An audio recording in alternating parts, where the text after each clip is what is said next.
మహారాష్ట్ర గెలుపుతో నెంబర్ 2 పొజిషన్కు బీజేపీ. ఇక్కడ ప్రధాన ప్రతిపక్షంగా బీఆర్ఎస్పై పైచేయి. ఇక మరింత దూకుడుగా బీజేపీ శ్రేణులు. బీఆర్ఎస్కు కొరకరాని కొయ్యలా మారిన బీజేపీ. మహారాష్ట్ర ఎన్నికల ఘన విజయంతో ఇక్కడ బీజేపీ మరింత దూకుడు మీద ఉన్నది.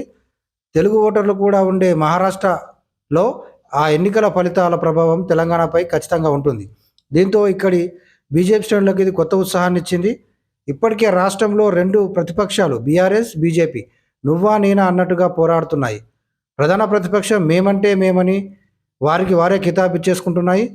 వాస్తవానికి బీఆర్ఎస్కు ప్రధాన ప్రతిపక్ష హోదా ఉంది. కానీ నెంబర్ 2 స్థానాన్ని బీజేపీ కైవసం చేసుకోవడం ద్వారా రానున్న కాలంలో రాజకీయ భవిష్యత్తు మాదే అని చెప్పాలని తహతహలాడింది. ఇప్పుడు మహారాష్ట్ర ఫలితాలు బీజేపీకి కొత్త ఊపిరిని పోశాయి. బీఆర్ఎస్ను కాదని బీజేపీ ప్రధాన ప్రతిపక్షంగా రాష్ట్రంలో సెటిల్ అయ్యేందుకు ఇక ఇదే మంచి తరుణమని భావిస్తోంది. ఇప్పటికే మూసి వెంట పడ్డది బీజేపీ. 6 గ్యారంటీల అమలుపైన పోరాటం చేస్తున్నది. జనం నాడు తెలుసుకొని పోరాటం చేయాలని కాంగ్రెస్కు ప్రత్యామ్నాయం మేమే అని చెప్పుకునేందుకు ఊళ్ళూరుతున్నది. మరోవైపు బీఆర్ఎస్కు బీజేపీ కొరకరాని కొయ్యలా మారింది. ఓవైపు కేసీఆర్ ఫామ్ హౌస్కే పరిమితం కావడం, కేటీఆర్ను జైలుకు పంపేదాకా రేవంత్ వదిలేలా లేడనే వాతావరణం ఉన్న తరుణంలో బీజేపీకి మహారాష్ట్ర ఎన్నికల ఫలితాలు నెత్తిమీద పాలుపోసిన చందంగా మారాయి. ఇక మరింత దూకుడును పెంచనున్నాయి. బీజేపీ శ్రేణులు బీఆర్ఎస్ను కాదని ఇక తామే రాష్ట్రంలో ప్రధాన ప్రతిపక్షం అని చాటి చెప్పేందుకు మరింత పగడ్బందీగా ముందుకు సాగనున్నారు. పగడ్బందీ ప్రణాళికతో ప్రతిపక్ష పాత్ర పోషించేందుకు వ్యూహరచన చేయనున్నారు.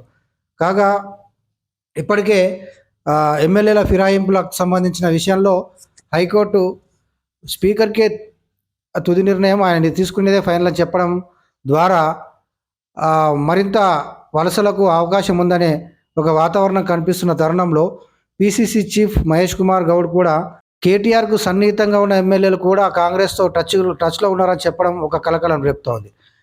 డిసెంబర్ 7తో కాంగ్రెస్ ప్రభుత్వం ఏర్పడి ఏడాది పూర్తవుతున్న తరుణంలో మంత్రివర్గ విస్తరణ ఆ లోపుగా పూర్తి చేసేసి ఇక బీఆర్ఎస్లో ఉన్న ఎమ్మెల్యేలందరినీ లాగే ప్రయత్నంలో దాదాపుగా 10 నుంచి 16 మంది ఎమ్మెల్యేలను లాగే ప్రయత్నంలో కాంగ్రెస్ ఉన్నట్టుగా ప్రచారం జరుగుతున్న నేపథ్యంలో దాదాపుగా దాని బలం మరింతగా పడిపోయే అవకాశం ఉంది. కేటీఆర్ పైన, కేసీఆర్ పైన ఇప్పటికీ అక్కడ ఉన్న ఎమ్మెల్యేలకు నమ్మకం లేదు. కేసీఆర్ ఫామ్ హౌస్కే పరిమితం అవుతున్నారు. కేటీఆర్ రోజుకో మాట మాట్లాడుతున్నారు. అట్లాగే రేవంత్ కూడా ఇటు కొడంగల్ దాంట్లో ఆ లగచర్ల కలెక్టర్ దాడి అంశంలో కావచ్చు, ఈ ఫార్ములా కార్ రేస్ సంబంధించిన అవినీతి 55 కోట్ల అవినీతి విషయంలో కూడా కేటీఆర్ ఇరుకున పెట్టి కేసుల వలయంలో ఇరికించి జైలుకు పంపించేదాకా వదిలిపెట్టేలా లేడు అనేది కూడా బయట నడుస్తున్న టాక్ నేపథ్యంలో ఒక రకమైన అభద్రతా భావంలో బీఆర్ఎస్ శ్రేణులు ఉన్నారు. ఈ క్రమంలో ఆ ఎమ్మెల్యేలు ఈ 4 ఏళ్ల పాటు ఇందులో దీన్ని నమ్ముకొని ఎలా ఉండాలి బీఆర్ఎస్ అనే ఒక దాంట్లో ఉన్నారు. ఇప్పటికే చాలామంది టచ్లో ఉన్నారనే తెలుస్తూ ఉంది.